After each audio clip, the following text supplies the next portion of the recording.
नमस्कार मित्रांनो, आज आपण काही पी-वाय-क्यू बघणार आहोत. हे पी-वाय-क्यू अगदी सर्वच एक्झामला कामी पडतील असे आहे. चला तर मग बघूया. आपला पहिला प्रश्न, पक्षांतर बंदी संदर्भात तरतूद भारतीय राज्यघटनेच्या कोणत्या परिशिष्टामध्ये नमूद आहे? आपले उत्तर आहे ऑप्शन बी, 10व्या परिशिष्टामध्ये नमूद आहे. हे अतिशय महत्त्वाचं आहे. 10व्या परिशिष्टावर आपल्याला नेहमी प्रश्न विचारले जाते की कशा संदर्भात आहे, तर हे लक्षातच राहू द्या. पक्षांतर बंदी संदर्भात आहे. मग 8व्या परिशिष्टामध्ये कशा संदर्भात दिलं आहे, तर 8व्या परिशिष्टामध्ये भारतीय भाषा दिल्या आहे. हे सुद्धा लक्षात राहू द्या. भारतीय भाषा कोणत्या परिशिष्टामध्ये दिल्या आहे? 8व्या परिशिष्टामध्ये दिलं आहे. मग 11व्या परिशिष्टामध्ये काय दिलं आहे? तर पंचायतीचे अधिकार व जबाबदाऱ्या दिल्या आहे. पंचायती. मग 12व्या परिशिष्टामध्ये काय दिलं आहे? तर नगरपालिकांचे अधिकार व जबाबदाऱ्या दिल्या आहे. हे सुद्धा लक्षात राहू द्या. बघा, 8व्या परिशिष्टामध्ये काय दिलं आहे? भारतीय भाषा.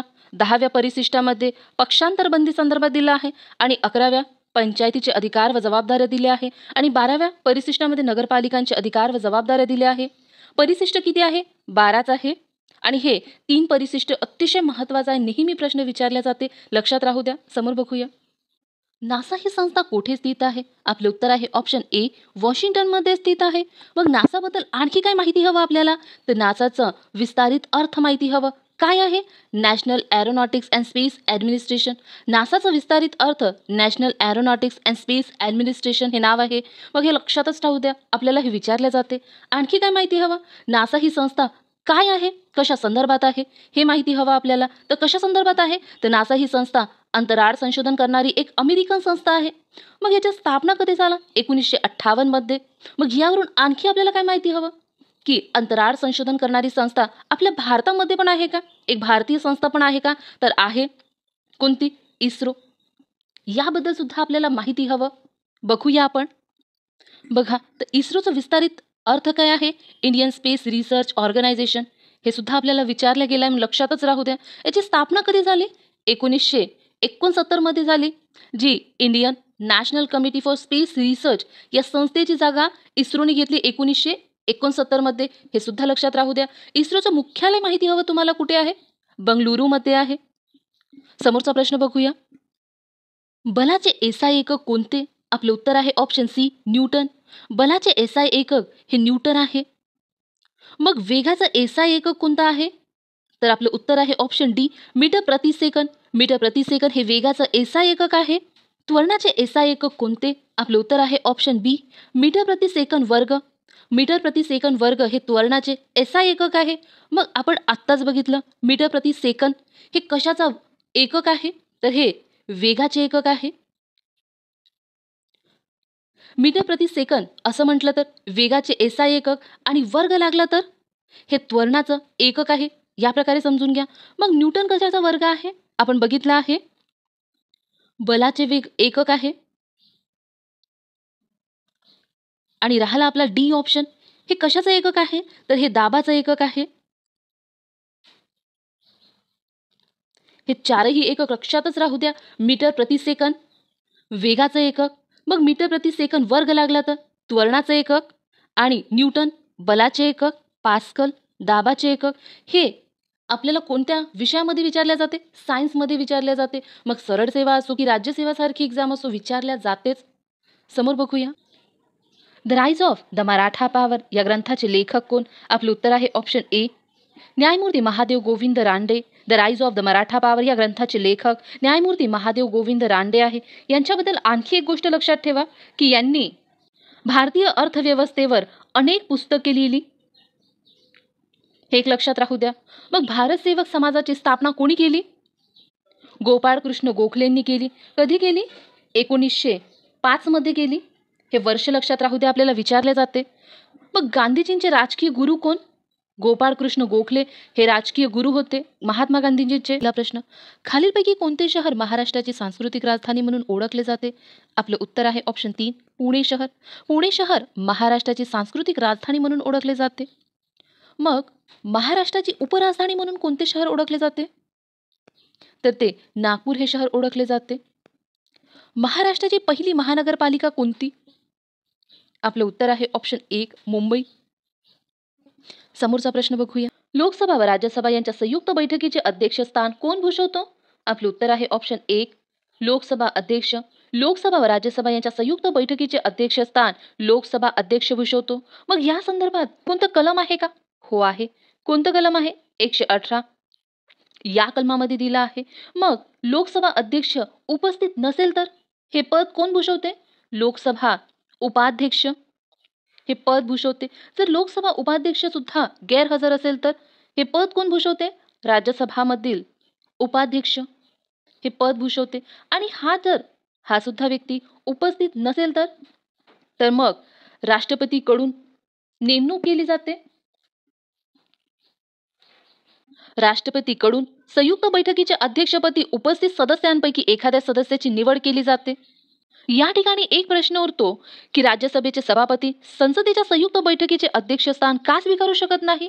कारण बघा, उपराष्ट्रपती हे राज्यसभेचे पदसिद्ध सभापती असतात, मात्र त्यांची निवड राज्यसभेच्या सदस्यांकडून न होता संसदेच्या दोन्ही गृहांच्या सदस्यांकडून होते. राज्यसभेचे सभापती राज्यसभेचे सदस्य कधीच नसतात, म्हणून ते संयुक्त बैठकीचे अध्यक्षस्थान स्वीकारू शकत नाही. थोडक्यात काय तर ते राज्यसभेचे सदस्य नसतात, म्हणून संयुक्त बैठकीचे अध्यक्षस्थान सुद्धा भूषवू शकत नाही. हे कारण सुद्धा लक्षात राहू दे, आपल्याला विचारले जाते. समोरचा प्रश्न बघूया. अहमदाबाद हे शहर कोणत्या नदीवर वसलेलं आहे? आपले उत्तर आहे ऑप्शन 3 साबरमती नदी. अहमदाबाद हे शहर साबरमती नदीवर वसलेलं आहे. मग साबरमती नदीचा उगम कुठून झाला आहे? तर हा अरावली पर्वतामध्ये झाला आहे. आणि अरावली पर्वत कुठे आहे? भारताच्या उत्तर आणि पश्चिमेमध्ये स्थित आहे. अरावली पर्वतातून या प्रकारे साबरमती नदी खंबाच्या आखातामध्ये जाऊन अरबी समुद्रात मिळते. त्याआधी 2 शहर वसलेले आहे. कोणते महत्वाचे? एक अहमदाबाद आणि दुसरं गांधीनगर. हे दोनही शहर साबरमती नदीवर वसलेलं आहे. अतिशय महत्वाचं आहे, लक्षातच ठेवा. हे 2 शहर साबरमती नदीवर वसलेलं आहे आणि साबरमती नदीचा उगम अरावली पर्वतातून झाला आहे. अरावली पर्वतातून आणखी 2 नद्यांचा उगम झाला आहे. ते एक लक्षात ठेवा. एक बनास नदी आणि दुसरी नदी लुनी. ह्या 3 नद्यांचा उगम लक्षात राहू द्या. मग नर्मदा नदीचा उगम कुठे झाला आहे? अमरकंटक. आणि तापी नदीचा उगम कुठे झाला आहे? तर मध्य प्रदेशमधील बेतूल जिल्ह्यातील मुलताई या ठिकाणी. हे सुद्धा ठिकाण लक्षात राहू द्या. आणि दमनगंगा हे पश्चिम वाहिनी नदी आहे, हे एक लक्षात राहू द्या. जम्मू काश्मीरला विशेष दर्जा देणारे घटनेतील कलम कोणते? आपलं उत्तर आहे ऑप्शन 3 370. 370 हे कलम जम्मू काश्मीरला विशेष दर्जा देणारे घटनेतील कलम आहे. मग 315 हे कलम कशा संदर्भात आहे? हे कलम केंद्र व राज्य लोकसेवा आयोगासंदर्भात आहे. हे कलम लक्षातच राहू दे, अतिशय महत्वाचं आहे. आणि आपल्याला खूपदा एक्झाममध्ये विचारले जाते की 315 हे कलम कशा संदर्भात आहे? तर आपल्याला माहिती हवं, केंद्र व राज्य लोकसेवा आयोगासंदर्भात आहे. समोरचा प्रश्न बघूया. ध्वनी प्रदूषण मोजण्याचे एकक कोणते? आपले उत्तर आहे ऑप्शन 2 डेसिबल. डेसिबल हे ध्वनी प्रदूषण मोजण्याचे एकक आहे. मग फेरेनहाइट हे काय आहे? तर हे तापमान मोजण्याचे एकक आहे. हे सुद्धा लक्षात घ्या. फेरेनहाइट हे तापमान मोजण्याचे एकक आहे. नलदमयंती सरोवर प्रकल्प कोणत्या नदीवर आहे? आपले उत्तर आहे ऑप्शन 4 वर्धा नदीवर आहे. नलदमयंती सरोवर प्रकल्प वर्धा नदीवर आहे. मग वर्धा नदीचा उगम कुठे झाला आहे? मध्य प्रदेशातील बेतूल जिल्ह्यातील मुलताई जवळ झाला आहे. मुलताई हे ठिकाण लक्षात राहू द्या. आणखी या प्रकारे वर्धा नदी वाहत जाते. वर्धा नदीचं पात्र कशासाठी प्रसिद्ध आहे? तर हे दगडी कोळशासाठी प्रसिद्ध आहे. हे सुद्धा लक्षात घ्या. त्यानंतर पश्चिमेकडून एक नदी वाहत येऊन वर्धा नदीला मिळते. ही नदी कोणती? ही नदी पेनगंगा नदी. पेनगंगा.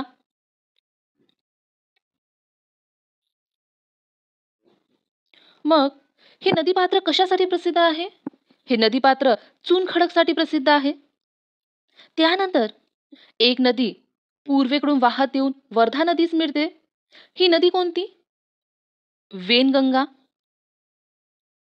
मग ही नदी कशासाठी प्रसिद्ध आहे? तर ही नदी लोह खनिजासाठी प्रसिद्ध आहे. आणि या तीनही नद्यांच्या संगमाला काय नाव आहे? प्राणहिता. हे नाव सुद्धा लक्षात राहू द्या. बघा, एका प्रश्नावरून आपण कितीतरी माहिती गोळा केली. यावर आपले कितीतरी प्रश्नाचं उत्तर मिळतील आपल्याला. बघा, वर्धा नदीचं पात्र कशासाठी प्रसिद्ध आहे? दगडी कोळसा. वेनगंगा नदीचं पात्र लोह खनिजासाठी प्रसिद्ध आहे. तर पेनगंगा नदीचं पात्र चुनखडकसाठी प्रसिद्ध आहे. आता आपण कृष्णा नदीबद्दल माहिती बघूया. कृष्णा नदीचा उगम कुठे झाला आहे? तर हे सह्याद्री पर्वतातील महाबळेश्वर या ठिकाणी. आणि भीमा नदीचा उगम कुठे झाला आहे? तर हा सह्याद्री पर्वतामध्ये भीमाशंकर या ठिकाणी. या प्रकारे कृष्णा नदी वाहत जाते आणि भीमा नदी येऊन कृष्णेस मिळते.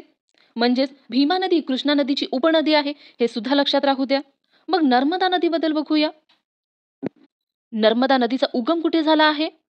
हे आपण नकाशामध्ये बघूया.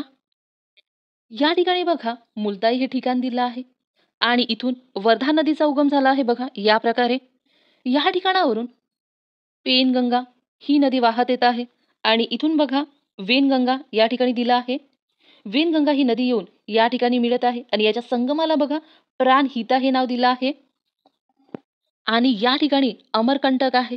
अमरकंटक या ठिकाणावरून नर्मदा नदीचा उगम झाला आहे. या ठिकाणी बघा पश्चिमेला वाहत जात आहे आणि खंबातच्या आखातामध्ये जाऊन ते अरबी समुद्रात मिळत आहे. बघा, या ठिकाणी खंबाच्या आखातामध्ये आणखी काही नद्या वाहत जात आहे. बघा, साबरमती नदी आहे, मही नदी आहे, नर्मदा नदी, तापी नदी सुद्धा आहे. बघा, हे चारही नद्या लक्षात घ्या.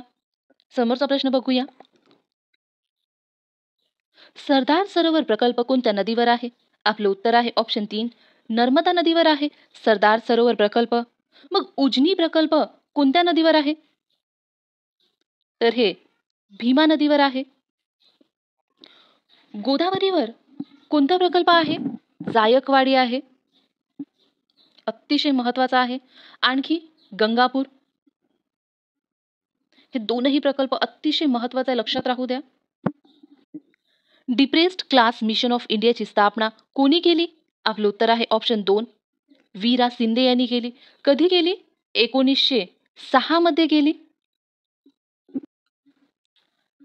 डिप्रेस क्लासेस एज्युकेशन सोसायटी या संस्थेशी हे नाव मिळतं जुळतं आहे का? Depress classes mission of India. याच प्रकारच्या नावांमध्ये, मिळत्या जुळत्या नावांमध्ये आयोग आपल्याला फसवतो, कन्फ्यूज करतो आणि आपले मार्क जाते. त्यामुळे या प्रकारचं लक्षात राहू द्या. बघा, depress classes mission of India याची स्थापना कोणी केली? शिंदेंनी केली. आणि डिप्रेस क्लासेस एज्युकेशन सोसायटी या संस्थेची स्थापना कोणी केली? डॉक्टर बाबासाहेब आंबेडकरांनी केली. आणि डिप्रेस क्लासेस मिशन ऑफ इंडियाची स्थापना कधी झाली? 1906 मध्ये. तर मग एज्युकेशन सोसायटीची स्थापना कधी झाली? 1928 मध्ये झाली. म्हणजेच काय? तर बघा, depress classes mission of India हे आधी स्थापन झाली आणि त्यानंतर डिप्रेस क्लासेस एज्युकेशन सोसायटीची स्थापना झाली. हे सुद्धा पॉइंट एक लक्षात राहू द्या. समोरचा प्रश्न बघूया. लोकसभा व राज्यसभा यांच्या संयुक्त बैठकीचे अध्यक्षस्थान कोण भूषवतो? आपले उत्तर आहे ऑप्शन 1, लोकसभा अध्यक्ष. लोकसभा व राज्यसभा यांच्या संयुक्त बैठकीचे अध्यक्षस्थान लोकसभा अध्यक्ष भूषवतो. मग या संदर्भात कोणतं कलम आहे का? हो आहे. कोणतं कलम आहे? 118 या कलमामध्ये दिलं आहे. मग लोकसभा अध्यक्ष उपस्थित नसेल तर हे पद कोण भूषवते? लोकसभा उपाध्यक्ष हे पद भूषवते. जर लोकसभा उपाध्यक्ष सुद्धा गैरहजर असेल तर हे पद कोण भूषवते? राज्यसभामधील उपाध्यक्ष हे पद भूषवते. आणि हा सुद्धा व्यक्ती उपस्थित नसेल तर मग राष्ट्रपतीकडून नेमणूक केली जाते. राष्ट्रपतीकडून संयुक्त बैठकीच्या अध्यक्षपदी उपस्थित सदस्यांपैकी एखाद्या सदस्याची निवड केली जाते. या ठिकाणी एक प्रश्न उरतो की राज्यसभेचे सभापती संसदेच्या संयुक्त बैठकीचे अध्यक्षस्थान का स्वीकारू शकत नाही? कारण बघा, उपराष्ट्रपती हे राज्यसभेचे पदसिद्ध सभापती असतात, मात्र त्यांची निवड राज्यसभेच्या सदस्यांकडून न होता संसदेच्या दोन्ही गृहांच्या सदस्यांकडून होते. राज्यसभेचे सभापती राज्यसभेचे सदस्य कधीच नसतात, म्हणून ते संयुक्त बैठकीचे अध्यक्षस्थान स्वीकारू शकत नाही. थोडक्यात काय? तर ते राज्यसभेचे सदस्य नसतात, म्हणून संयुक्त बैठकीचे अध्यक्षस्थान सुद्धा भूषवू शकत नाही. हे कारण सुद्धा लक्षात राहू दे, आपल्याला विचारले जाते. समोरचा प्रश्न बघूया. अजिंठा या जगप्रसिद्ध लेणी कोणत्या जिल्ह्यामध्ये आहे? आपले उत्तर आहे ऑप्शन 3, छत्रपती संभाजीनगर मध्ये आहे. मग पांडव लेणी कुठे आहे? तर या नाशिक जिल्ह्यामध्ये आहे. अलमटी सरोवर प्रकल्प कोणत्या नदीवर आहे? आपलं उत्तर आहे ऑप्शन 3, कृष्णा नदीवर आहे. यावर आणखी एक प्रश्न बनू शकतो की कोणती नदी सह्याद्री पर्वतामध्ये उगम पावत नाही? तर आपलं उत्तर आहे ऑप्शन 1, नर्मदा नदी. या तीनही नदी सह्याद्री पर्वताजवळ उगम पावते का? हो. भीमा सह्याद्री पर्वतातील भीमाशंकर या ठिकाणी, कृष्णा महाबळेश्वर या ठिकाणी सह्याद्री पर्वतामध्ये आहे आणि गोदावरी त्र्यंबकेश्वर या ठिकाणी हे सुद्धा सह्याद्री पर्वताजवळ आहे आणि नर्मदा ही सातपुडा पर्वताजवळ अमरकंटक या ठिकाणी. समोरचा प्रश्न बघूया. जगातील सर्वात विषारी मासा कोणता? आपलं उत्तर आहे ऑप्शन 3, स्टोनफिश. स्टोनफिश हे जगातील सर्वात विषारी मासा आहे, हे लक्षातच ठेवा, अतिशय महत्वाचं आहे. महात्मा फुले यांनी कोणता ग्रंथ लिहिला? आपलं उत्तर आहे ऑप्शन 2, शेतकऱ्याचा आसूड. शेतकऱ्याचा आसूड हा ग्रंथ महात्मा फुले यांनी लिहिला. हे चारही पर्याय अतिशय महत्वाचे आहे आणि यावर आपल्याला खूपदा एक्झाममध्ये प्रश्न विचारला गेले आहे आणि समोरही विचारले जाऊ शकते. बघूया आपण हे चारही पर्याय. वेदाकडे वळा हा नारा कोणी दिला? दयानंद सरस्वतीने दिला.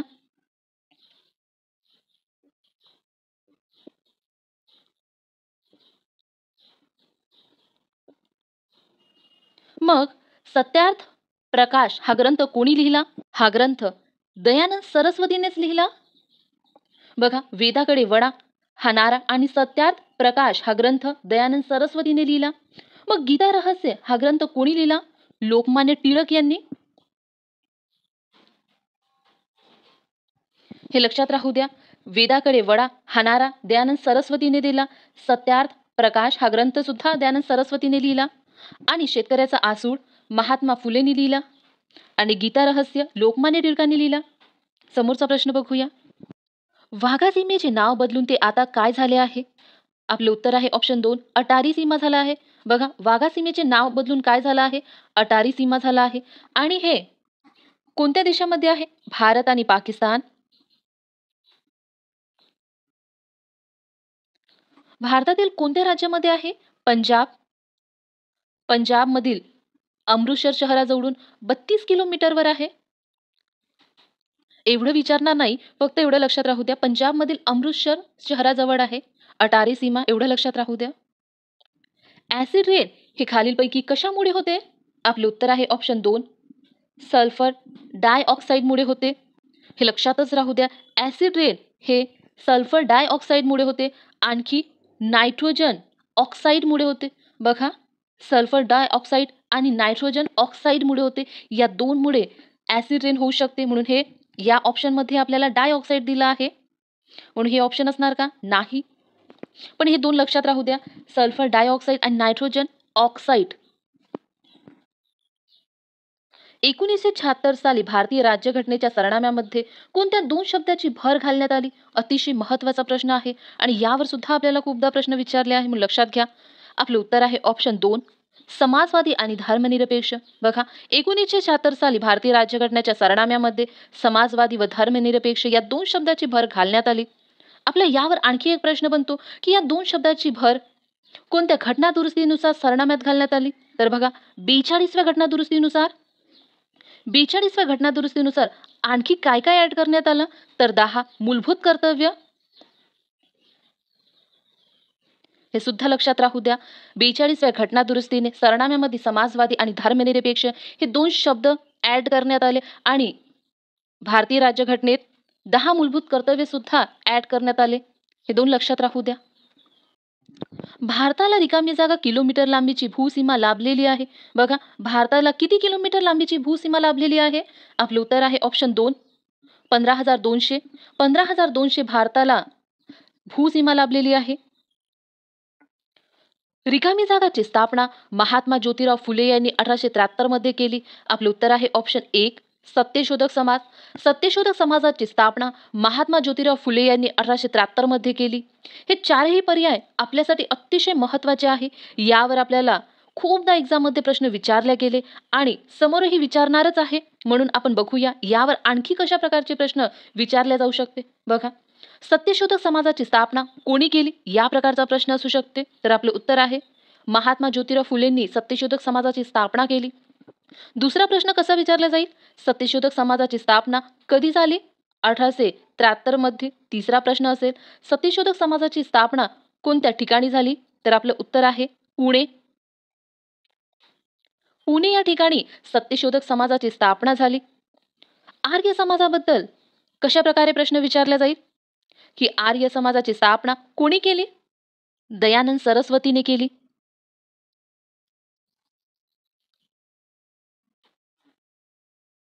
कधी केली? 1875 मध्ये. आर्य समाजाची स्थापना कोणत्या ठिकाणी झाली? मुंबईमध्ये झाली. हे सुद्धा लक्षात राहू द्या. आर्य समाजाची स्थापना दयानंद सरस्वतीने केली 1875 मध्ये मुंबई या ठिकाणी. परमहंस सभाबद्दल बघूया. परमहंस सभा कोणी स्थापन केली? तर दुर्गाराम मेहता, दादोबा पांडुरंग आणि त्यांच्या मित्रांनी स्थापन केली. कधी स्थापन केली? 1849 मध्ये. मुंबई या ठिकाणी स्थापन झाली ही संस्था. आणि रामकृष्ण मिशन हे कोणी स्थापन केलं? स्वामी विवेकानंद.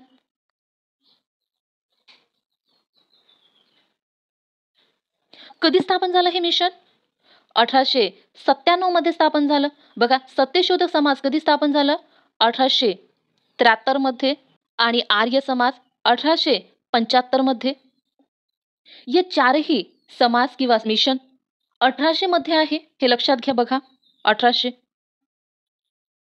आणखी याचा क्रम काय असेल बघा. पहिले कोणती संस्था स्थापन झाली? परमहंस सभा स्थापन झाली. त्यानंतर सत्यशोधक समाज 1873 मध्ये. त्यानंतर 1875 मध्ये आर्य समाज आणि 1897 मध्ये रामकृष्ण मिशन. हा क्रम सुद्धा लक्षात राहू द्या. आपले खूप सारे प्रश्न सुटतील.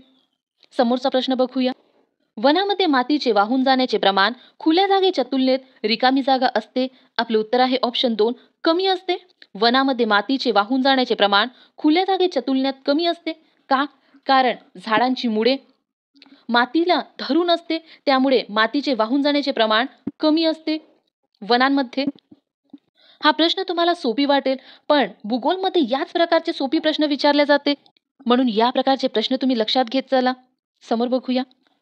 जवाहर रोजगार योजना कोणत्या वर्षात सुरू झाली? आपलं उत्तर आहे ऑप्शन 2, 1989 मध्ये सुरुवात झाली. जवाहर रोजगार योजना कोणत्या पंचवार्षिक योजनेमध्ये सुरुवात झाली? तर बघा, 7व्या पंचवार्षिक योजनेमध्ये सुरुवात झाली. हे कोणत्या गव्हर्नमेंटनी सुरुवात केली? राजीव गांधी गव्हर्नमेंटनी. हे सुद्धा विचारलं जाते, लक्षात राहू द्या. आणि जवाहर रोजगार योजना हे 2 योजनेला मिळून बनली आहे. कोणत्या 2 योजना? तर बघा, राष्ट्रीय ग्रामीण रोजगार कार्यक्रम आणि ग्रामीण भूमिहीन रोजगार हमी कार्यक्रम या 2 योजनाचे एकत्रीकरण होते. आणि याची तारीख बघा 1 एप्रिल 1989 मध्ये सुरू झाली आहे. समोर बघूया. भारतीय राज्यघटनेत सुरुवातीस किती कलमे होते? आपले उत्तर आहे ऑप्शन 3, 395. आणि आता किती आहे? 448 कलमे आहे. पांडवलेणी रिकामी जागाच्या जवळ आहे. आपलं उत्तर आहे ऑप्शन 1, नाशिक. पांडवलेणी नाशिकच्या जवळ आहे. अतिशय महत्वाचं आहे पांडवलेणी, म्हणून लक्षात राहू द्या. नाशिक बद्दल बघावं तर नाशिक हे शहर कोणत्या नदीजवळ वसलेलं आहे? गोदावरी नदीवर वसलेलं आहे. हे लक्षातच राहू द्या, महत्वाचं आहे. वेरूळची लेणी कोणत्या शहराजवळ आहे? छत्रपती संभाजीनगर जवळ आहे. हे सुद्धा लक्षात राहू द्या, विचारले जाते. समोरचा प्रश्न बघूया. महात्मा गांधी राजकीय गुरु कोणाला मानित असे? आपलं उत्तर आहे ऑप्शन 2, गोपाळकृष्ण गोखलेंना. महात्मा गांधी गोपाळकृष्ण गोखलेंना राजकीय गुरु मानत असे. मग भारत सेवक समाजाची स्थापना कोणी केली? गोपाळकृष्ण गोखलेंनी केली. कधी केली? 1905 मध्ये भारत सेवक समाजाची स्थापना केली. आणखी काही प्रश्न बघूया. भारताचे पितामह म्हणून कोणाला ओळखले जाते? दादाभाई नौरोजींना पितामह म्हणून ओळखले जाते. हे महत्वाचं आहे, लक्षात राहू द्या. आणखी एक प्रश्न. पहिले भारतीय आशियाई ब्रिटिश संसद सदस्य कोण? आपले उत्तर आहे दादाभाई नौरोजी. दादाभाई नौरोजी हे पहिले भारतीय आशियाई ब्रिटिश संसद सदस्य होते. हे लक्षात राहू द्या. सर्वात तेजस्वी ग्रह कोणता? या प्रश्नाचं उत्तर तुम्ही मला कमेंट करून द्या. खालील कोणती जलसिंचन योजना औरंगाबाद जिल्ह्यामध्ये आहे? आपलं उत्तर आहे ऑप्शन 2, जायकवाडी. जायकवाडी जलसिंचन योजना औरंगाबाद जिल्ह्यामध्ये आहे. हे लक्षातच ठेवा, खूप महत्वाचं आहे, आपल्याला खूपदा विचारलं आहे. जायकवाडीबद्दल आणखी काही माहिती बघूया. जायकवाडी जलसिंचन योजना कोणत्या नदीवर आहे? गोदावरी नदीवर आहे. हे सुद्धा लक्षात घ्या. आपल्याला जलसिंचन योजना आणि नदी या प्रकारे जोड्या लावामध्ये विचारल्या जाते.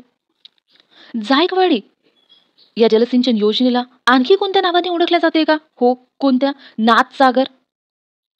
नाथसागर या नावाने जायकवाडी जलसिंचन योजनेला ओळखल्या जाते. आपण हिराकुंड धरणाबद्दल बघूया. हिराकुंड धरण कुठे आहे? ओडिसामध्ये. ओडिसा राज्यातील संबलपूर जिल्ह्यामध्ये आहे. हे सुद्धा लक्षात घ्या. आणि हिराकुंड धरण हे कोणत्या नदीवर आहे? हे महानदीवर आहे. आपण कोयना धरणाबद्दल बोलूया. कोयना धरण कोणत्या नदीवर आहे? हे कोयना नदीवरच आहे. आणि हे कोणत्या जिल्ह्यामध्ये येते? हे सातारा जिल्ह्यामध्ये येते. भाकरा नांगल हे धरण कुठे येते? भाकरा नांगल हे हिमाचल आणि पंजाब यांच्या सीमेवर येते. हे लक्षात घ्या. आणि हे कोणत्या नदीवर आहे? तर हे सतलज नदीवर आहे. आता तुम्ही मला सांगा, सतलज नदी कोणत्या नदीची उपनदी आहे? हे मला कमेंट बॉक्समध्ये सांगा. आपण समोरचा प्रश्न बघूया. आपला दुसरा प्रश्न बघूया. रिकामी जागा या ठिकाणी कोयना नदी कृष्णा नदीस येऊन मिळते. आपले उत्तर आहे ऑप्शन 3 कराड. कराड या ठिकाणी कोयना नदी कृष्णा नदीस येऊन मिळते. कोयना नदी आणि कृष्णा नदीबद्दल महत्त्वाची माहिती बघूया. कोयना नदी आणि कृष्णा नदीचा उगम कुठे होतो? बघा, या प्रकारे आपला सह्याद्री आहे आणि या ठिकाणी महाबळेश्वर आहे. महाबळेश्वर या ठिकाणावरून कृष्णा नदीचा उगम होतो आणि या प्रकारे पश्चिमेकडून पूर्वेकडे कृष्णा नदीचा प्रवाह आहे.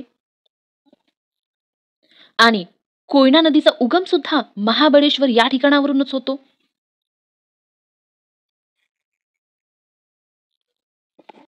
आणखी एक गोष्ट, महाबळेश्वर या ठिकाणावरूनच आणखी एका नदीचा उगम होतो. ती कोणती नदी? सावित्री नदी, जी पश्चिमेकडे वाहत जाते.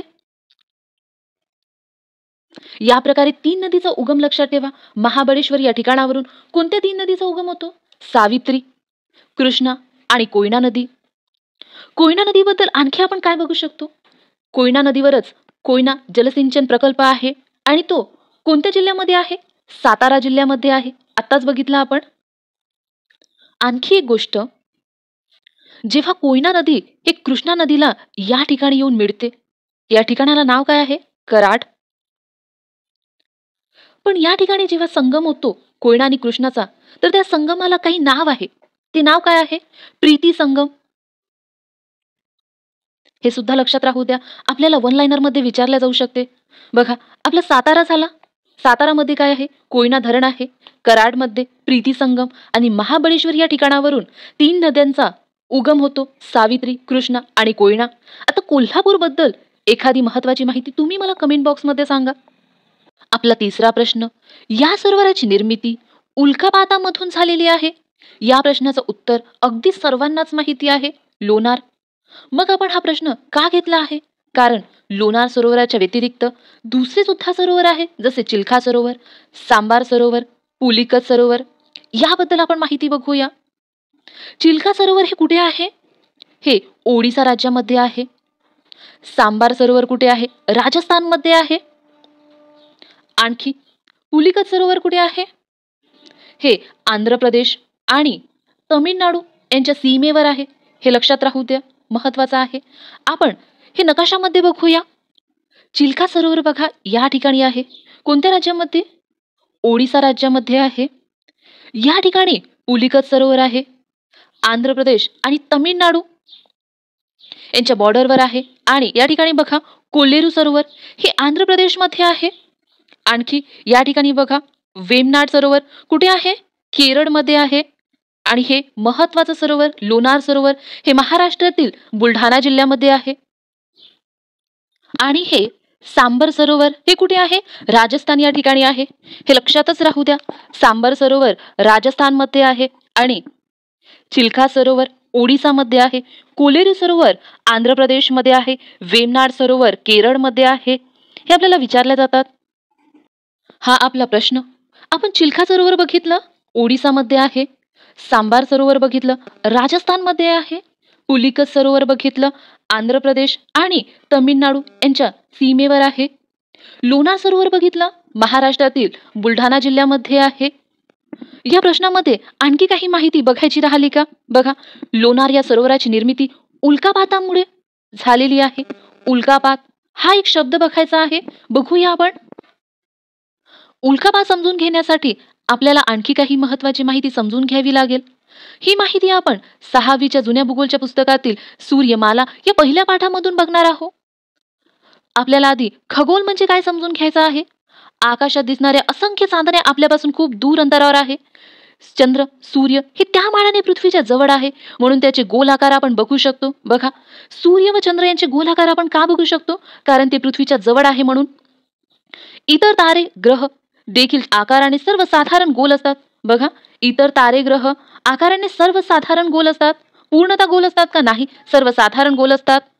ख म्हणजे आकाश, म्हणून आकाशातील गोलांना खगोल असे म्हणतात. बघा, हे महत्वाचं आहे. ख म्हणजे काय? आकाश, म्हणून आकाशातील गोलांना खगोल असे म्हणतात. आपल्याला सूर्यमाला बघायचा आहे. पृथ्वीसह एकूण 8 ग्रह म्हणजेच काय? पृथ्वीला पकडून 8 ग्रह आहे. उपग्रह, लघुग्रह, बटुग्रह, धूमकेतू, उल्का व सूर्य या सर्वांनी मिळून आपली सूर्यमाला तयार झालेली आहे. यामध्ये 2 शब्द लक्षात ठेवा, एक लघुग्रह आणि एक उल्का. आपली सूर्यमाला बघा या प्रकारे आहे. या ठिकाणी आपला सूर्य, सूर्याच्या अगदी जवळ बुध आहे, त्यानंतर शुक्र आहे, त्यानंतर पृथ्वी आहे, त्यानंतर मंगळ आहे, मंगळ नंतर गुरु आहे. मंगळ आणि गुरुच्या मध्यामध्ये या ठिकाणी बघा हिरव्या कलरचा एक पट्टा दिला आहे. हा पट्टा कशाचा आहे? लघुग्रहांचा पट्टा आहे. हे आपल्याला समोर बघायचं आहे. गुरु नंतर शनी आहे, शनी नंतर युरेनस, या ठिकाणी नेपच्यून आणि हे बटुग्रह. आपल्याला काय लक्षात ठेवायचं आहे?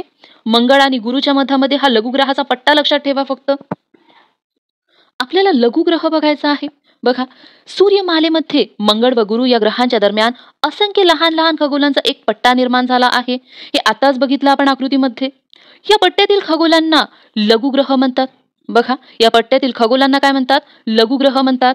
बघा, या प्रकारे एखादी लघुग्रहाचा पट्टा आहे आणि या पट्ट्यामध्ये असे छोटे छोटे खगोल आहे. या खगोलांना काय म्हणतात? लघुग्रह म्हणतात. आता लघुग्रहाचा पट्टा नेहमीसाठी लक्षात राहील तुम्हाला. या प्रकारचे अतिशय महत्वाचं उल्का म्हणजे काय बघायचं आहे आपल्याला. आपल्याला कधी कधी आकाशातून एखादी तारा तुटून पडताना दिसतो, या घटनेला उल्कापात म्हणतात. बघा, उल्कापात कशाला म्हणतात? आकाशातून एखादी तारा तुटून पडताना दिसतो, या घटनेला उल्कापात म्हणतात. आपला प्रश्न काय होता? उल्कापातामुळे निर्माण झालेले सरोवर. मग कळलं तुम्हाला उल्कापात काय आहे? एखादी तारा तुटून पडताना दिसतो, या घटनेला काय म्हणतात? उल्कापात म्हणतात.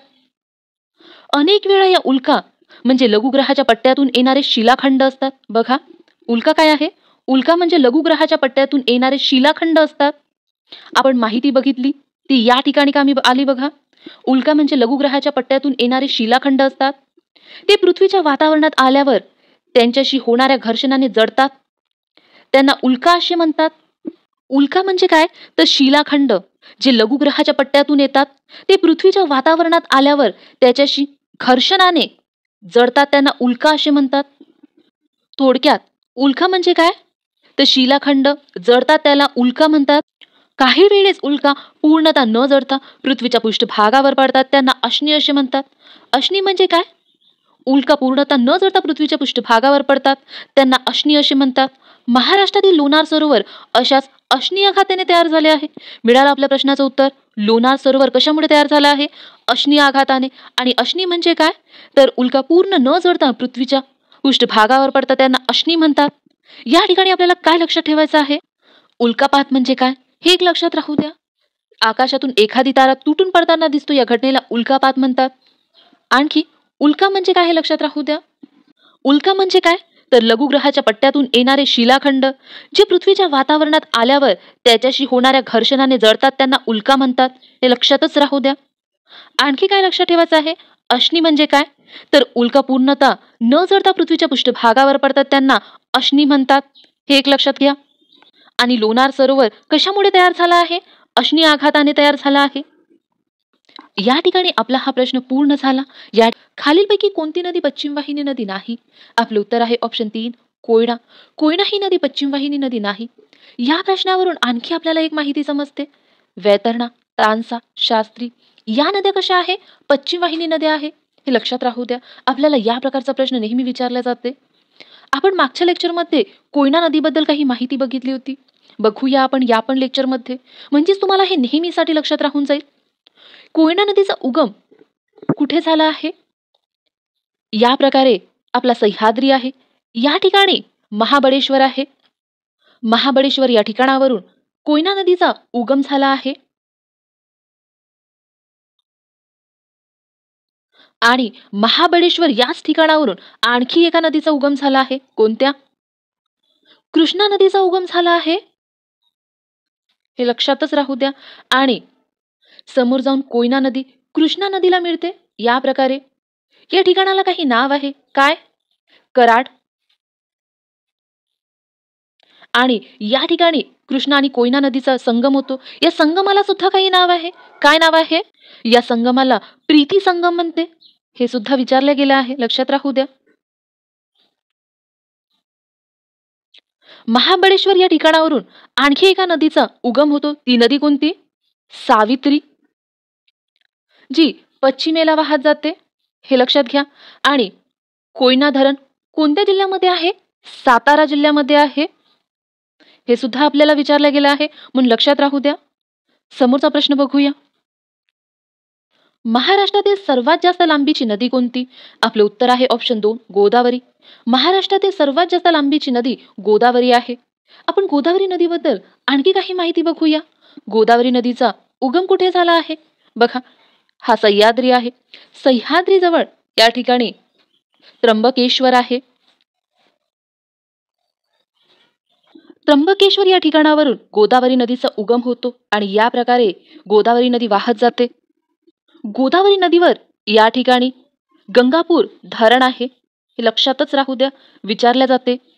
त्यानंतर या ठिकाणी नाशिक हे शहर वसलेलं आहे. त्यानंतर समोर जायकवाडी धरण वसलेलं आहे. त्यानंतर नांदेड हे शहर, हे महत्वाचं आहे आणि खूपदा विचारलं आहे आपल्याला.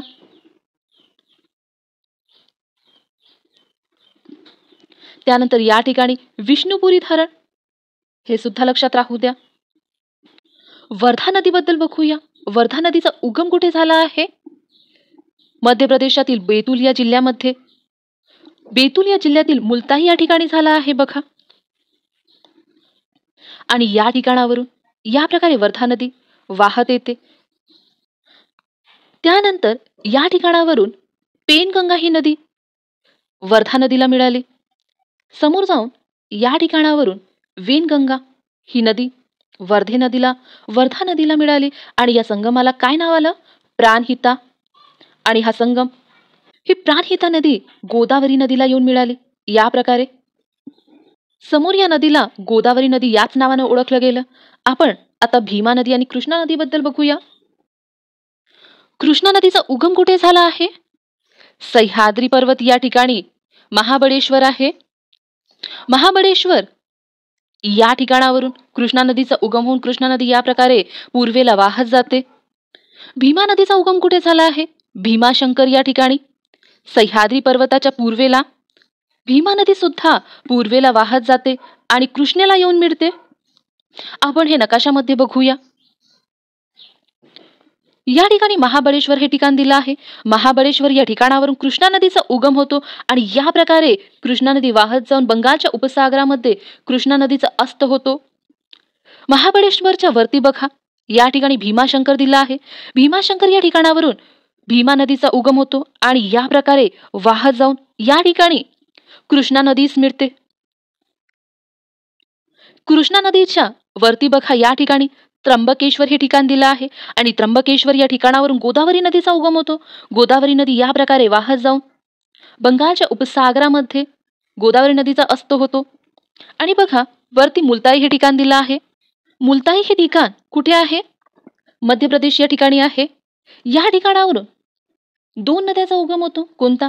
एक तापी नदी, जी पश्चिम वाहिनी नदी आहे, आणि एक वर्धा नदीचा उगम होतो. वर्धा नदी या प्रकारे वाहत गेल्यानंतर या ठिकाणावरून पेनगंगा हे नदी मिळते. वर्धा नदीला आणि समोर जाऊन या ठिकाणावरून बघा वेनगंगा हे नदी मिळते. वर्धा नदीच्या प्रवाहाला समोर चालून प्राणहिता नाव पडते, या ठिकाणी दिलं आहे बघा. आणि ही प्राणहिता नदी गोदावरीस या ठिकाणी येऊन मिळते. या नदीला गोदावरी नदी याच नावाने ओळखल्या जाते आणि या ठिकाणी आंध्र प्रदेश या ठिकाणी गोदावरीचा अस्त होतो. या ठिकाणी आपला हा प्रश्न संपतो. क्षेत्रफळाच्या दृष्टीने भारतातील सर्वात मोठे राज्य कोणते? आपले उत्तर आहे मध्य प्रदेश. आहे का?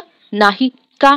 कारण मध्य प्रदेशमधून जेव्हा छत्तीसगड वेगळा झाला तेव्हा मध्य प्रदेशचा नंबर गेला आणि आता राजस्थान आहे क्षेत्रफळाच्या दृष्टीने भारतातील सर्वात मोठं राज्य. हे चारही राज्य काही वैशिष्ट्यामुळे भारतातील सर्वात मोठं राज्य आहे. कोणते वैशिष्ट्य? तर बघा, लोकसंख्येच्या दृष्टीने भारतातील सर्वात मोठं राज्य कोणतं? उत्तर प्रदेश.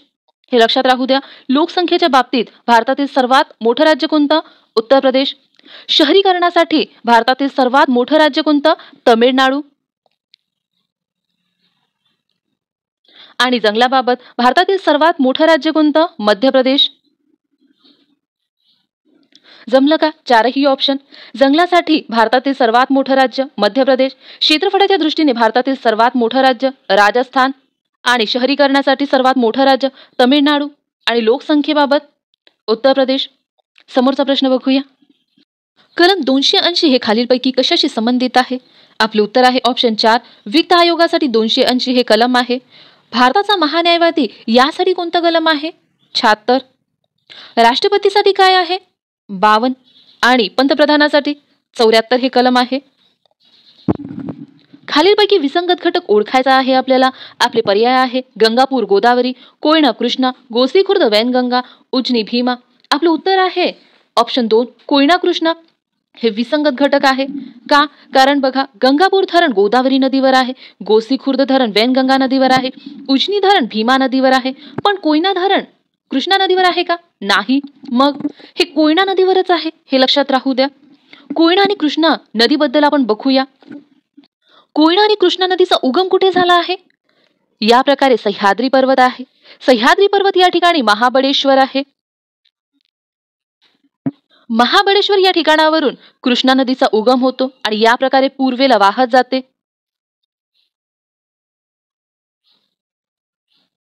महाबळेश्वर याच ठिकाणावरून कोयना नदीचा सुद्धा उगम होते आणि या प्रकारे वाहत जाऊन कृष्णा नदीला मिळते. कोयना ही नदी कृष्णेची उपनदी आहे, हे लक्षात घ्या. कोयना नदी कृष्णा नदी ज्या ठिकाणी येऊन मिळते त्या ठिकाणाला काही नाव आहे. काय आहे? कराड. कराड या ठिकाणी कोयना आणि कृष्णा नदी एकत्र येते. कोयना आणि कृष्णा नदीच्या संगमाला सुद्धा काही नाव आहे. काय आहे? प्रीती संगम. हे सुद्धा विचारलं आहे म्हणून लक्षात राहू द्या. प्रीती संगम कोणत्या दोन नदींच्या संगमाला म्हणतात? तर कृष्णा आणि कोयना नदीच्या संगमाला. महाबळेश्वर या ठिकाणावरून आणखी एका नदीचा उगम होतो. ती नदी कोणती? सावित्री. आणि ही पश्चिमेला वाहत जाते.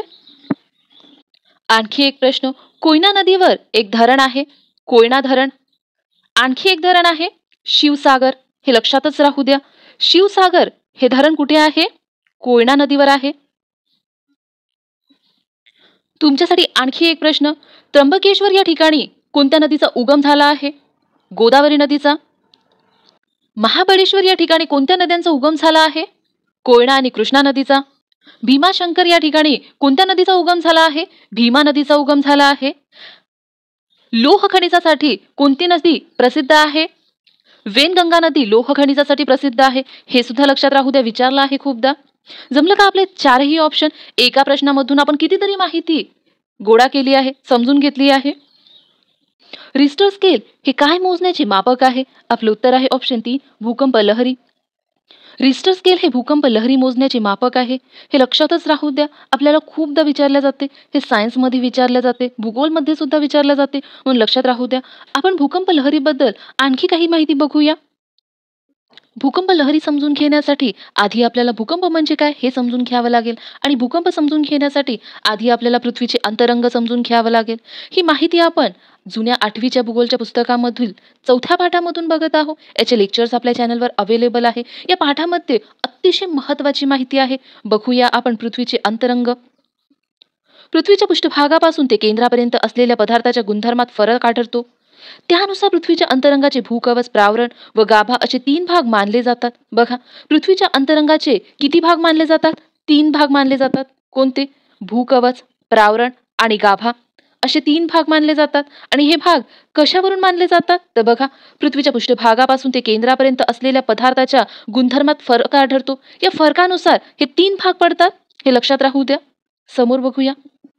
हे 3 भाग आहे बघा. भूकवच सर्वात वरती, त्याखाली प्रावरण आणि त्याखाली गाभा. गाभ्याचे 2 भाग पडतात, एक बाह्य गाभा आणि एक अंतर्गाभा. पृथ्वीच्या अंतरंगाबद्दल माहिती बघूया. पृथ्वीच्या अंतरंगाचे 3 भाग मानले जातात, भूकवच, प्रावरण आणि गाभा. भूकवचाचे 2 भाग पडतात. कोणते 2 भाग? सियाल व सायमा. आपण सियाल बद्दल माहिती बघूया. भूकवचाच्या वरच्या भागाला सियाल असे म्हणतात. या थरातील खडकामध्ये प्रामुख्याने सिलिका व ॲल्युमिनियमचे प्रमाण अधिक आढळते. बघा, यावर आपल्याला प्रश्न विचारला जाते की सियाल या थरामध्ये कोणते मूलद्रव्य प्रामुख्याने अधिक आढळते? तर आपलं उत्तर असेल सिलिका व ॲल्युमिनियम. ही मूलद्रव्ये वजनाने हलकी असल्याने भूकवचाच्या वरच्या भागात आढळतात. म्हणजेच काय? भूकवचाच्या वरच्या भागात मूलद्रव्य कशी आहे? हलकी आहे. आता सायमाबद्दल माहिती बघूया. सियालच्या खालील थरास सायमा असे म्हणतात. बहुतांश सागरतळ या थराने बनलेले आहे. या थरातील खडक सिलिका व मॅग्नेशियमच्या संयुगाने बनलेले आहेत. हा थर वजनाने सियालपेक्षा जड आहे.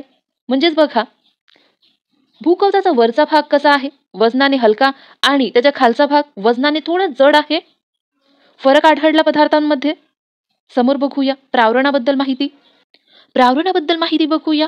प्रावरण लोह मॅग्नेशियम यांच्या संयुगाने तयार झालेला आहे. हे सुद्धा लक्षात राहू द्या. प्रावरणामध्ये 100 ते 200 किलोमीटरच्या भागात उष्णतेमुळे खडक वितळतात. हे अतिशय महत्वाचं आहे. यावर आपल्याला प्रश्न विचारला जाऊ शकते की खडक कोणत्या थरामध्ये वितळतात? ते तुम्हाला माहिती हवं. प्रावरणामध्ये 100 ते 200 किलोमीटरच्या भागात उष्णतेमुळे खडक वितळतात. बघा, कशामुळे वितळतात? उष्णतेमुळे वितळतात. येथे निर्माण होणाऱ्या शिलारसामुळे या भागात शिलारस कोटी तयार होतात. बघा, शिलारस कोटी कुठे तयार होते?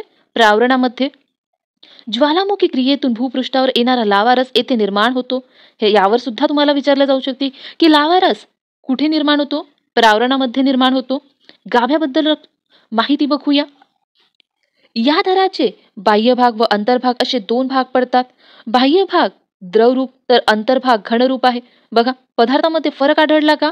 गाभ्यामध्ये सुद्धा 2 भाग असते आणि बाह्य भाग द्रवरूप आहे आणि अंतर्भाग घनरूप आहे. बघा, हा भूकवच आहे. या ठिकाणी मूलद्रव्य कशी आहे? आधी वजनाने हलकी मूलद्रव्य आहे, त्यानंतर जड मूलद्रव्य आहे.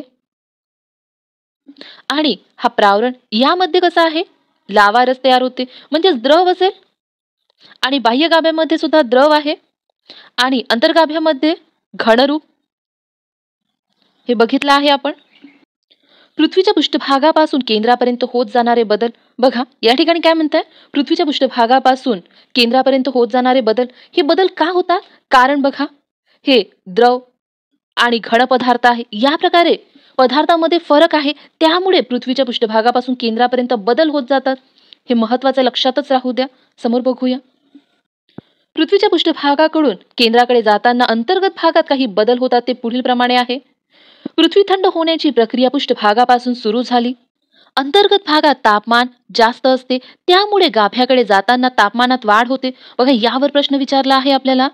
गाभ्याकडे जाताना तापमानात वाढ होते की घट होते? या प्रकारचा प्रश्न आपल्याला राज्यसेवेमध्ये विचारला आहे, म्हणून लक्षातच राहू द्या. बघा, या ठिकाणी थंड वातावरण असते, तर गाभ्याकडे जाताना तापमान कसं वाढत जाते. ही वाढ साधारणतः दर 32 मीटरला 1 सेल्सिअस अशी असते. यावर सुद्धा प्रश्न विचारला आहे की गाभ्याकडे जाताना दर 32 मीटरला किती सेल्सिअस तापमान वाढ होते? 1 सेल्सिअस तापमान वाढ होते. म्हणजेच पृष्ठभाग जरी थंड असला तरीही पृथ्वीचा गाभा अत्यंत तप्त स्वरूपाचा आहे. पृथ्वीच्या केंद्राजवळ तापमान सुमारे 5000 अंश सेल्सिअस आढळते. पृथ्वीच्या अंतरंगातील थरामध्ये तापमान, घनता, पदार्थाचे द्रव व घनरूप यामध्ये फरक असतो, त्यामुळे तेथे अनेक प्रकारच्या हालचाली होत असतात. बघा, हे महत्वाचं आहे आपल्यासाठी. पृथ्वीच्या अंतरंगात म्हणजेच पृथ्वीच्या आतमध्ये हालचाली का होत असतात? पृथ्वीच्या अंतरंगातील थरामध्ये तापमान, घनता, पदार्थाचे द्रव व घनरूप यामध्ये फरक असतो, त्यामुळे तेथे अनेक प्रकारच्या हालचाली होत असतात. हे लक्षातच राहू द्या. हालचाली म्हणजेच काय? भूकंप, ज्वालामुखी. म्हणून हे लक्षात घ्या. हालचाली का होत असतात? भूकंपाबद्दल माहिती बघूया. भूपृष्ठाखाली होणाऱ्या हालचालीमुळे भूकवचावर प्रचंड ताण निर्माण होत असतो. बघा, भूपृष्ठाखाली हालचाली कशामुळे होतात? तापमानमुळे, घनतामुळे, द्रव व घन पदार्थातील फरकांमुळे होतो. हे आत्ताच बघितलं आपण. भूपृष्ठाखाली होणाऱ्या हालचालीमुळे भूकवचावर प्रचंड ताण निर्माण होत असतो. ताण विशिष्ट मर्यादेपलीकडे गेल्यावर तेथील ऊर्जेचे उत्सर्जन होते. या ऊर्जा लहरींमुळे भूपृष्ठ हादरते. यालाच आपण भूकंप असे म्हणतो. या ठिकाणी भूपृष्ठाखाली काही हालचाली होत आहे. हालचाली कशामुळे होत आहे? तापमानामुळे, घनतामुळे आणि पदार्थातील द्रव व घनरूप फरकांमुळे हालचाली होत आहे. या हालचालींमुळे भूकवचावर प्रचंड ताण निर्माण होत आहे. ताण विशिष्ट मर्यादेपलीकडे गेल्यावर तेथील ऊर्जेचे उत्सर्जन होते. या ठिकाणी बघा ऊर्जेचे उत्सर्जन होते. या ऊर्जा लहरींमुळे भूपृष्ठ हादरते. बघा या ठिकाणी भूपृष्ठ हादरलेला दिसत आहे तुम्हाला. यालाच आपण काय म्हणतो? भूकंप असे म्हणतो. या ऊर्जा लहरींनाच आपण काय म्हणतो? भूकंप लहरी म्हणतो. या ठिकाणी दाखवलं आहे बघा, प्राथमिक लहरी, भूपृष्ठ लहरी आणि दुय्यम लहरी. भूकंप होण्याची कारणे बघूया. भूपट्टांची हालचाल होणे ते सरकणे, भूपट्टांचे एकमेकावर आदळणे किंवा एकमेकांच्या खाली जाणे, ज्वालामुखीचे उद्रेक होणे, भूपृष्ठाखाली खडकात विभंग निर्माण होणे इत्यादी कारणामुळे भूकंप घडून येतात. भूकंपाची तीव्रता रिस्टर या एककात भूकंप मापन यंत्राद्वारे मोजतात. बघा आपला प्रश्न मिळाला का? बघा या ठिकाणी भूकंप मापन यंत्र दाखवलं आहे. भूकंप होताना भूपृष्ठाखाली ज्या ठिकाणी ऊर्जा मोकळी होते त्या ठिकाणास भूकंपाची नाभी म्हणतात. अतिशय महत्वाचा आहे. यावर सुद्धा राज्यसेवेमध्ये प्रश्न विचारला आहे की भूकंप होताना भूपृष्ठाखाली ज्या ठिकाणी ऊर्जा मोकळी होते त्या ठिकाणास काय म्हणतात? भूकंपाची नाभी म्हणतात. या आकृतीमध्ये बघा या ठिकाणी ऊर्जा मोकळी झाली आहे आणि या ठिकाणाला काय म्हटलं आहे? भूकंप नाभी म्हटलं आहे. हे लक्षातच राहू द्या, महत्वाचं आहे. भूकंप होताना भूपृष्ठाखाली ज्या ठिकाणी ऊर्जा मोकळी होते त्या ठिकाणास भूकंपाची नाभी असे म्हणतात. भूकंप नाभीकडून सर्व दिशेने विविध लहरींच्या रूपात ऊर्जेचे उत्सर्जन भूपृष्ठाकडे होते. भूकंप नाभीपासून भूपृष्ठावरील सर्वात जवळच्या भागात भूकंपाचे अपिकेंद्र असते. अतिशय महत्वाचा आहे हा शब्द. हे आपल्याला आणखी विचारला एका प्रश्नामध्ये. भूकंप नाभीपासून भूपृष्ठावरील सर्वात जवळच्या भागात भूकंपाचे अपिकेंद्र असते. हे बघूया आपण. या आकृतीमध्ये बघा हे सर्वात जवळचं पॉइंट आहे आणि याला काय म्हणतात? भूकंप नाभी, भूकंप अपिकेंद्र म्हणतात. भूकंप नाभी जिथे ऊर्जा मोकळी होते आणि भूकंप ऊर्जा जिथे मोकळी होते त्याच्या जवळचा पॉइंट म्हणजे भूकंप अपिकेंद्र. हे दोनही शब्द लक्षातच राहू द्या. भूकंप लहरीचे प्राथमिक, दुय्यम व भूपृष्ठ लहरी असे 3 प्रकार पडतात. बघा भूकंप लहरीच बघायचं होतं आपल्याला. प्राथमिक लहरीची माहिती दिली आहे, बघूया आपण. भूगर्भात ऊर्जेचे उत्सर्जन झाल्यावर या लहरी सर्वप्रथम भूपृष्ठावर पोहोचतात. बघा आपल्याला या प्रकारचा प्रश्न असू शकते की भूगर्भात ऊर्जेचे उत्सर्जन झाल्यावर भूपृष्ठावर सर्वात प्रथम कोणत्या लहरी पोहोचतात? प्राथमिक लहरी पोहोचतात. भूकंप नाभीपासून पृथ्वीच्या त्रिज्येच्या रेषेत सर्व दिशांनी भूपृष्ठाखाली अत्यंत वेगाने येणाऱ्या या लहरींना प्राथमिक लहरी म्हणतात. हे सुद्धा लक्षात राहू द्या. अत्यंत वेगाने येणाऱ्या लहरी कोणत्या? प्राथमिक लहरी. या लहरींमुळे खडकातील कणांची हालचाल लहरीच्या दिशेने मागे पुढे होते. दुय्यम लहरी बघूया. प्राथमिक लहरीनंतरच्या भूपृष्ठावर पोहोचणाऱ्या लहरींना दुय्यम लहरी म्हणतात. हे सुद्धा लक्षात राहू द्या. या लहरी नाभी केंद्रापासून चहूबाजूंना पसरतात. या लहरींमुळे खडकातील कणांची हालचाल वर खाली म्हणजेच लहरीच्या दिशेने लंबरूप होतात. त्यामुळे या लहरी विध्वंसक स्वरूपाच्या असतात. हे लक्षात राहू द्या. विध्वंसक स्वरूपाच्या लहरी कोणत्या? दुय्यम लहरी. भूपृष्ठ लहरी बघूया. प्राथमिक व दुय्यम लहरी भूपृष्ठावर पोहोचल्यानंतर त्याचा परिणाम भूपृष्ठावर होतो व भूपृष्ठाखाली नवीन लहरी निर्माण होते. बघा हे अत्यंत महत्वाचं आहे. भूकंप लहरी म्हणजे काय किंवा कशा निर्माण होतात? तर बघा प्राथमिक व दुय्यम लहरी भूपृष्ठावर पोहोचल्यावर त्याचा परिणाम भूपृष्ठावर होतो व भूपृष्ठावर नवीन लहरी निर्माण होतात. या लहरी परिघाच्या दिशेने पसरतात. या लहरींमुळे खडकातील कणांची हालचाल वर खाली किंवा वाकडी तिकडी होते. त्यामुळे या लहरी जास्त विध्वंसक आहे. बघा भूपृष्ठ लहरी जास्त विध्वंसक आहे. हे एक लक्षात राहू द्या. प्राथमिक लहरीबद्दल आपल्याला काय लक्षात ठेवायचं आहे? तर प्राथमिक लहरी सर्वप्रथम भूपृष्ठावर पोहोचतात. हे एक लक्षात राहू द्या. त्यानंतर भूपृष्ठाकडे अत्यंत वेगाने येणाऱ्या लहरी, हे एक लक्षात राहू द्या. आणि दुय्यम लहरीबद्दल काय लक्षात ठेवा? तर या प्राथमिक लहरीच्या नंतर भूपृष्ठावर येतात आणि या विध्वंसक आहे. आणि भूपृष्ठ लहरीबद्दल काय? तर या जास्त विध्वंसक आहे. त्या वर खाली या प्रकारे येतात, यांची हालचाल होते. आपण हे आकृतीमध्ये बघूया. अतिशय महत्वाची माहिती आहे. यावर आपल्याला प्रश्न विचारला आहे. लक्ष देऊन बघा. भूकंपाच्या प्राथमिक लहरी पृथ्वीच्या अंतर्गत भागातील सर्व थरातून प्रवेश करू शकतात. मात्र या लहरींच्या प्रवासाची दिशा गाभ्यातून जाताना बदलते. बघा हे लक्षातच राहू द्या. भूकंपाच्या प्राथमिक लहरी पृथ्वीच्या अंतर्गत भागातील सर्व थरातून प्रवेश करू शकतात. मात्र या लहरींच्या प्रवासाची दिशा गाभ्यातून जाताना बदलते. बघा या ठिकाणी प्राथमिक लहरी दिली आहे आणि या ठिकाणाहून निघाल्यावर गाभ्यातून बघा याची थोडीशी दिशा बदलली आहे. या प्रकारे दुय्यम लहरी द्रवरूप माध्यमातून प्रवेश करू शकत नाही. गाभ्याचा बाह्यभाग द्रवरूप असल्याने या लहरी गाभ्यातून प्रवास करू शकत नाही. बघा या ठिकाणी दुय्यम लहरी आहे आणि हा बाह्य गाभा द्रवरूप असतो. बघा म्हणून हे दुय्यम लहरी गाभ्यातून प्रवेश करत आहे का? नाही. या ठिकाणी आपण लहरींबद्दल, भूकंप लहरींबद्दल माहिती बघितली आहे. समोर बघूया. या ठिकाणी आपला हा प्रश्न संपतो. महाराष्ट्रातील सर्वात मोठा जलविद्युत निर्मिती प्रकल्प कोणत्या नदीवर उभारलेला आहे? आपलं उत्तर आहे ऑप्शन 3, कोयना नदीवर उभारला आहे. हे खूप महत्वाचा प्रश्न आहे, कारण हे महाराष्ट्रासंदर्भात आहे आणि सर्वात मोठे जलविद्युत निर्मिती प्रकल्प विचारला आहे, म्हणून हा महत्वाचा बनतो. बघा, महाराष्ट्रातील सर्वात मोठा जलविद्युत निर्मिती प्रकल्प कोयना नदीवर उभारलेला आहे.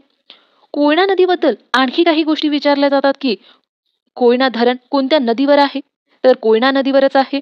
आणखी कोयना धरण कोणत्या जिल्ह्यामध्ये आहे? तर हे सातारा जिल्ह्यामध्ये आहे. हे सुद्धा लक्षातच राहू द्या.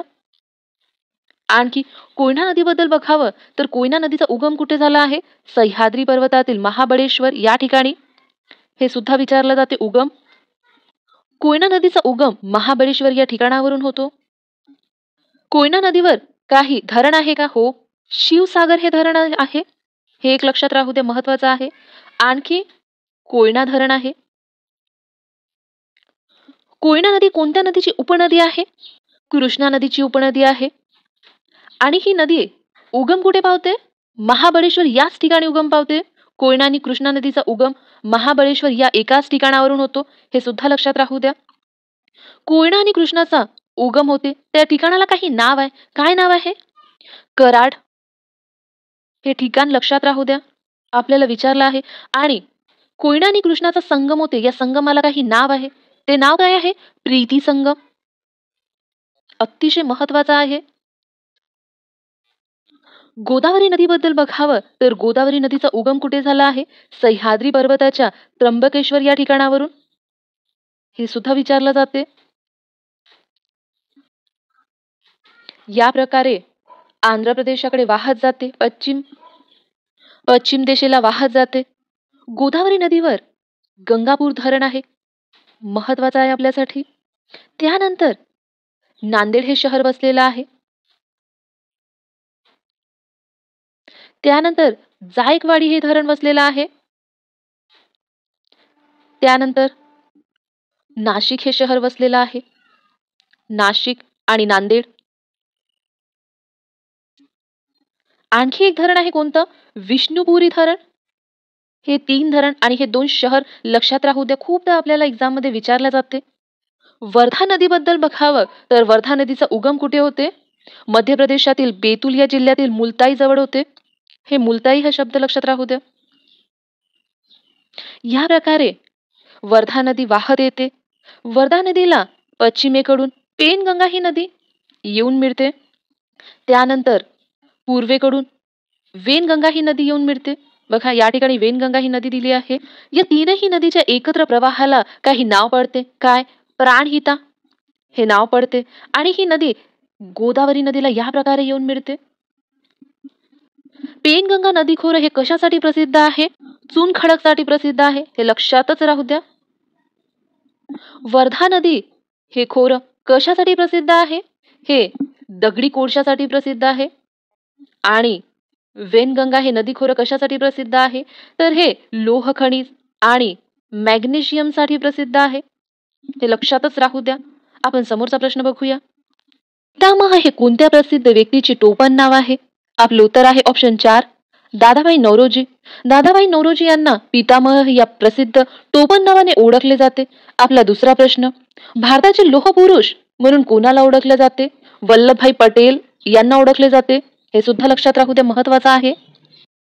स्वातंत्र्याचा अधिकार कोणत्या कलमामध्ये येतो? आपले उत्तर आहे ऑप्शन 3, 19 ते 22. 19 ते 22 या कलमामध्ये स्वातंत्र्याचा अधिकार येतो. हे लक्षातच राहू द्या. आपल्याला या प्रकारचे प्रश्न राज्यसेवेमध्ये सुद्धा विचारला आहे. मग 14 ते 18 या कलमांमध्ये कोणता अधिकार येतो? समतेचा अधिकार येतो. आणि 19 ते 30 मध्ये कोणता अधिकार येतो? सांस्कृतिक व शैक्षणिक अधिकार येतो. आणि 23 ते 24 या कलमांमध्ये कोणता अधिकार येतो? तर यावर शोषणाविरुद्धचा अधिकार आहे. हे चारही अधिकार अतिशय महत्वाचा आहे, लक्षातच राहू द्या. समोरचा प्रश्न बघूया. महाराष्ट्रातील खालीलपैकी कोणती नदी जवळपास उत्तरेकडून दक्षिणेकडे वाहते? आपले उत्तर आहे ऑप्शन 2 वैनगंगा. वैनगंगा ही नदी जवळपास उत्तरेकडून दक्षिणेकडे वाहते. आपण नकाशामध्ये तापी, नर्मदा आणि कृष्णा नदी बघूया. या ठिकाणी बघा वैनगंगा नदी आहे आणि वैनगंगा नदी जवळपास उत्तरेकडून दक्षिणेकडे वाहत आहे आणि या ठिकाणी वर्धा नदीला येऊन मिळाली आहे. त्यानंतर नर्मदा नदी बघा या प्रकारे वाहत आहे, पश्चिमेला वाहत आहे आणि नर्मदा नदीचा उगम बघा अमरकंटक या ठिकाणी झाला आहे. तापी नदी सुद्धा पश्चिम वाहिनी नदी आहे बघा या प्रकारे आणि तापी नदीचा उगम मुलताई या ठिकाणी झाला आहे आणि मुलताई याच ठिकाणी वर्धा नदीचा उगम सुद्धा झाला आहे बघा या प्रकारे वाहत आहे. या ठिकाणी कृष्णा नदी आहे. कृष्णा नदीचा उगम बघा सह्याद्रीमध्ये महाबळेश्वर या ठिकाणी होते आणि या प्रकारे पश्चिमेला वाहत जाते. या प्रकारे आपण चारही ऑप्शन बघितले, चारही नद्या बघितले. आता आपण आपल्या प्रश्नाकडे जाऊया. या ठिकाणी आपला हा प्रश्न संपवतो. महाराष्ट्राची किनारपट्टी रिकामी जागा म्हणून ओळखली जाते. आपलं उत्तर आहे ऑप्शन 3 कोकण किनारा. महाराष्ट्राची किनारपट्टी कोकण किनारा म्हणून ओळखली जाते. हे चारही पर्याय काही वैशिष्ट्यपूर्ण आहे, आपण बघूया. ओडिसाची किनारपट्टी काय म्हणून ओळखली जाते? आपलं उत्तर आहे ऑप्शन 4 उत्कल किनारा. बघा ओडिसाची किनारपट्टी उत्कल किनारा म्हणून ओळखली जाते. आणि कर्नाटकाची किनारपट्टी काय म्हणून ओळखली जाते? कारवार म्हणून ओळखली जाते, हे सुद्धा लक्षात घ्या. केरळची किनारपट्टी काय म्हणून ओळखली जाते? मलबार म्हणून ओळखली जाते. बघा आपल्याला 4 किनारपट्टीचे नाव माहिती झाले. एक महाराष्ट्राची किनारपट्टी कोकण किनारा म्हणून ओळखली जाते. दुसरा कर्नाटकाची किनारपट्टी कारवार म्हणून ओळखली जाते. केरळची किनारपट्टी मलबार म्हणून ओळखली जाते आणि ओडिसाची किनारपट्टी उत्कल म्हणून ओळखली जाते. हे चारही लक्षातच राहू द्या. समोर बघूया. या नकाशामध्ये बघा या महाराष्ट्राच्या किनारपट्टीला कोकण, कर्नाटकाच्या किनारपट्टीला कारवार आणि केरळच्या किनारपट्टीला काय म्हणते? मलबार आणि ओडिसाच्या किनारपट्टीला उत्कल.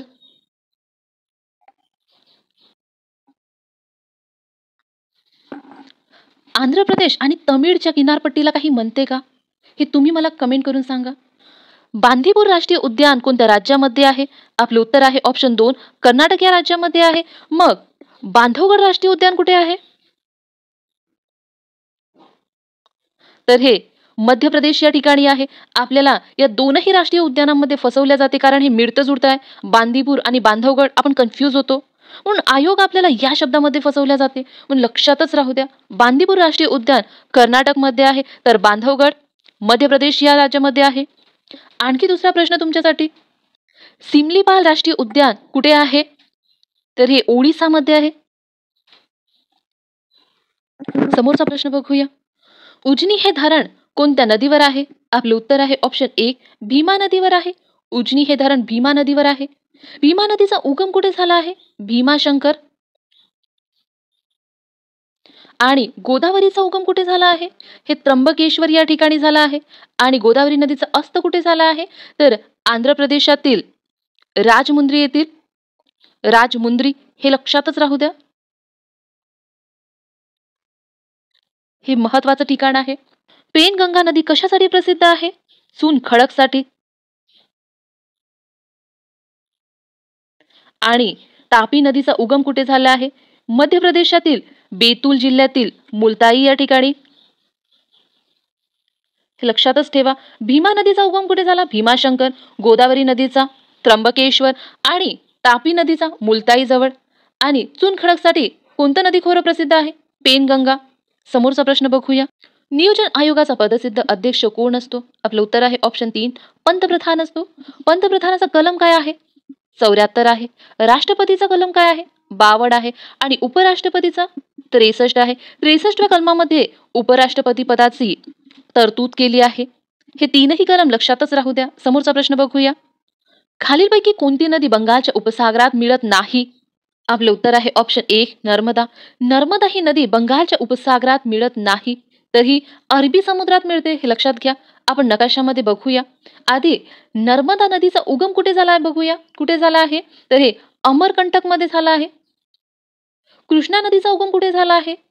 महाबळेश्वर या ठिकाणी झाला आहे. आणि गोदावरी नदीचा उगम त्र्यंबकेश्वर या ठिकाणी झाला आहे. आपण नकाशामध्ये बघूया.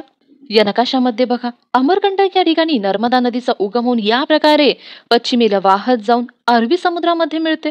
तर त्र्यंबकेश्वर या ठिकाणी गोदावरी नदीचा उगम होऊन या प्रकारे पूर्वेला वाहत जाऊन बंगालच्या उपसागरात मिळते. आणि महाबळेश्वर या ठिकाणी कृष्णा नदीचा उगम होऊन ही सुद्धा पूर्वेला या प्रकारे वाहत जाऊन बंगालच्या उपसागरात मिळते.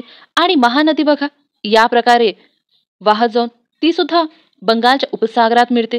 म्हणजेच महानदी, गोदावरी आणि कृष्णा ह्या तीनही नद्या पूर्व वाहिनी आहे, तर नर्मदा ही पश्चिम वाहिनी नदी आहे. समोर बघूया. महाराष्ट्रात खालीलपैकी कोणत्या जिल्ह्यात सर्वाधिक महानगरपालिका आहे? आपले उत्तर आहे ऑप्शन 3 ठाणे. महाराष्ट्रात ठाणे जिल्ह्यात सर्वाधिक महानगरपालिका आहे. सर्वाधिक म्हणजे किती आहे? 7 आहे. आणि महाराष्ट्रात एकूण किती आहे? तर एकूण 30 आहे. हा आकडा लक्षात राहू द्या. महाराष्ट्राची उपराजधानी कोणत्या शहराला म्हटलं जाते? आपले उत्तर आहे ऑप्शन 1 नागपूर या शहराला म्हटलं जाते. आणि पूर्वेकडील ऑक्सफर्ड म्हणून कोणत्या शहराला संबोधले जाते? आपले उत्तर आहे ऑप्शन 2 पुणे या शहराला. का? कारण पुणे शहरातील उच्च प्रतिष्ठित शैक्षणिक संस्थेमुळे पुणेला पूर्वेकडील ऑक्सफर्ड म्हणून संबोधले जाते. हे एक लक्षात राहू द्या. समोरचा प्रश्न बघूया. राज्यपाल आपला राजीनामा कोणाकडे पाठवू शकतात? आपले उत्तर आहे ऑप्शन 3 राष्ट्रपती. राष्ट्रपतीसाठी कलम काय आहे? 52. आणि पंतप्रधानासाठी 74. हे दोन्ही कलम लक्षात घ्या. खालीलपैकी कोणते शहर महाराष्ट्राची सांस्कृतिक राजधानी म्हणून ओळखले जाते? आपले उत्तर आहे ऑप्शन 3 पुणे शहर. पुणे शहर महाराष्ट्राची सांस्कृतिक राजधानी म्हणून ओळखले जाते. मग महाराष्ट्राची उपराजधानी म्हणून कोणते शहर ओळखले जाते? तर ते नागपूर हे शहर ओळखले जाते.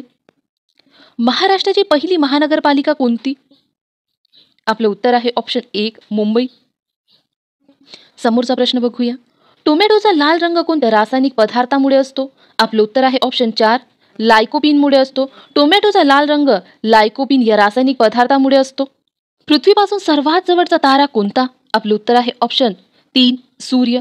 मग पृथ्वीपासून सर्वात जवळचा ग्रह कोणता? शुक्र. बुध पण जवळ आहे. मग पृथ्वीपासून सर्वात जवळचा उपग्रह कोणता? चंद्र. चंद्र हा पृथ्वीपासून सर्वात जवळचा उपग्रह आहे.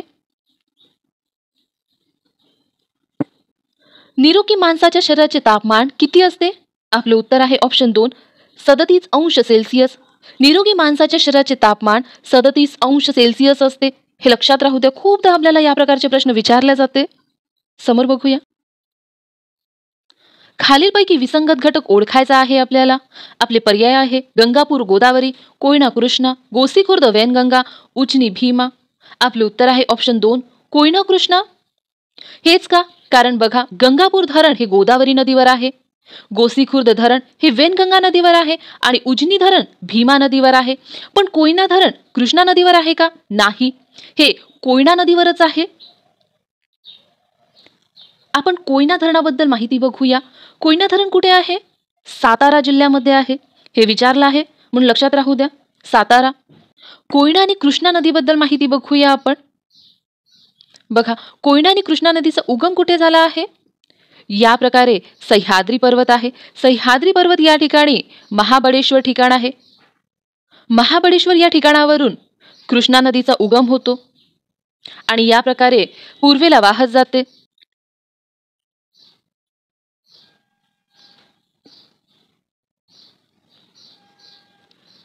महाबळेश्वर या ठिकाणावरूनच आणखी एका नदीचा उगम होतो, ती आहे कोयना.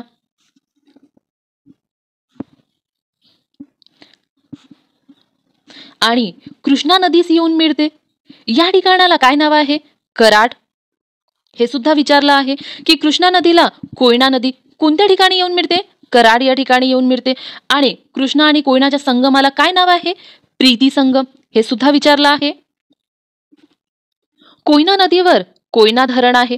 आणखी एक धरण आहे, कोणतं? शिवसागर. हे एक लक्षात राहू द्या. शिवसागर हे धरण कुठे आहे? कोयना नदीवर आहे. हे विचारले जाते, लक्षात राहू द्या. महाबळेश्वर या ठिकाणावरून आणखी एका नदीचा उगम होतो. कोणत्या? सावित्री नदीचा उगम होतो आणि हे पश्चिमेला वाहत जाते, हे लक्षात राहू द्या. समोर बघूया. दक्षिण गंगा नदी कोणत्या नदीला म्हणतात? आपलं उत्तर आहे ऑप्शन 3 गोदावरी नदीला म्हणतात. का गोदावरीलाच दक्षिण गंगा नदी म्हणतात? कारण दक्षिणेकडील गंगा नदीप्रमाणेच गोदावरी आहे. प्रमाणे म्हणजे काय? तर तिची लांबी, आकाराने मोठा पात्र, या प्रकारे, म्हणून गोदावरी नदीला दक्षिण गंगा म्हणतात. मग गोदावरीचा उगम कुठे झाला आहे? त्र्यंबकेश्वर या ठिकाणी. आणि अस्त कुठे होते? आंध्र प्रदेश या ठिकाणी. आंध्र प्रदेशामधील राजमुंद्री हे ठिकाण लक्षातच राहू दे, अतिशय महत्त्वाचं आहे. तापी नदीचा उगम कुठे झाला आहे? मध्य प्रदेशातील बेतूल जिल्ह्यातील मुलताई या ठिकाणी. हे महत्त्वाचं आहे, मुलताई. कृष्णा नदीचा उगम कुठे झाला आहे? सह्याद्री पर्वतातील महाबळेश्वर या ठिकाणी. आणि नर्मदा नदीचा उगम कुठे झाला आहे? अमरकंटक या ठिकाणी. ह्या चारही नद्यांचा उगम लक्षातच राहू द्या. आपल्याला कशाही प्रकारचा प्रश्न विचारला जाऊ शकते. समोरचा प्रश्न बघूया. गोसीखुर्द धरण कोणत्या नदीवर बांधण्यात येत आहे? आपलं उत्तर आहे ऑप्शन 1 वेनगंगा नदीवर. हे लक्षात राहू द्या. गोसीखुर्द धरण कोणत्या नदीवर आहे? वेनगंगा नदीवर. मग लोह खनिजासाठी कोणतं नदीपात्र प्रसिद्ध आहे? वेनगंगा नदी लोह खनिजासाठी प्रसिद्ध आहे. दिल्ली हे शहर कोणत्या नदीवर वसलेलं आहे? आपलं उत्तर आहे ऑप्शन 4 यमुना. आणखी कोणते शहर यमुना नदीवर वसलेले आहे? तर मथुरा आहे. आणखी आग्रा शहर आहे. आणखी वृंदावन शहर सुद्धा यमुना नदीवरच वसलेलं आहे. हे चारही शहर लक्षात राहू द्या. समोरचा प्रश्न बघूया. महाराष्ट्रातील खालीलपैकी कोणत्या ठिकाणी सर्वात जास्त पाऊस पडतो? या प्रश्नाचं उत्तर तुम्ही मला कमेंट करून द्या. या ठिकाणी आपण थांबूया. आजची माहिती तुम्हाला आवडली असेल तर व्हिडिओला लाईक करा, शेअर करा आणि कमेंट करून नक्की सांगा. थँक्यू.